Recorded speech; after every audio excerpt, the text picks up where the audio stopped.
મહીસાગર જિલ્લામાં દલિત આદિવાસી ઓબીસીનું સ્વાભિમાન સંમેલન યોજાયું હતું। લુણાવાડાના સોનેલા ખાતે આ કાર્યક્રમ યોજવામાં આવ્યો। આ સંમેલનમાં વિરોધ પક્ષના નેતા સહિત દાહોદ પૂર્વ સાંસદ, પૂર્વ ધારાસભ્ય સહિત અને રાજ્યના આગેવાનો અને મોટી સંખ્યામાં લોકો ઉપસ્થિત રહ્યા છે। મહીસાગર કલેક્ટર નેહા કુમારીને સસ્પેન્ડ કરીને તેમની સામે ખાતાકીય કાર્યવાહી કરવામાં આવે તેવી માંગ ઉઠી છે।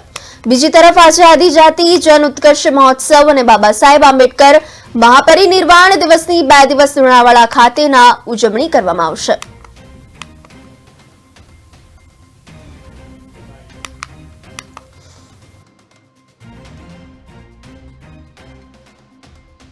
આજે ભારતના ઇતિહાસ માટે કાળો દિવસ છે।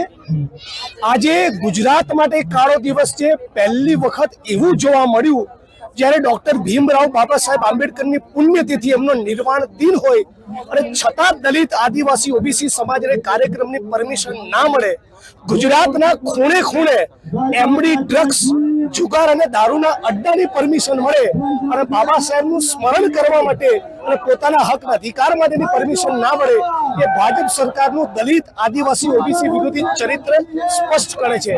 નેહા કુમારીએ ઓબીસી આદિવાસી દલિત સમાજ વિશે જે નિવેદન કર્યા એ સ્પષ્ટપણે એટ્રોસિટી એક્ટની લાગુ પડતી કલમ મુજબ ગુનો બને છે।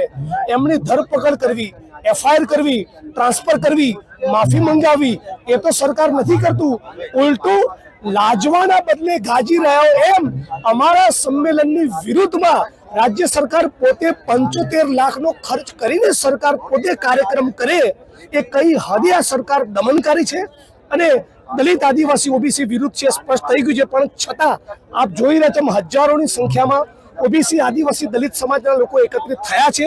જય ભીમ અને જય જોહારનો નારો બોલાવીને આજે અમે સંકલ્પ કરીએ છીએ કે જ્યાં સુધી આ કલેક્ટરની સામે કાર્યવાહી ન થાય ત્યાં સુધી મહીસાગરમાં આંદોલન ચાલુ રહેશે અને સાથોસાથ સમગ્ર ગુજરાતના એસસી, એસટી, ઓબીસીના આ મુદ્દે અમે જગાડવાના છીએ।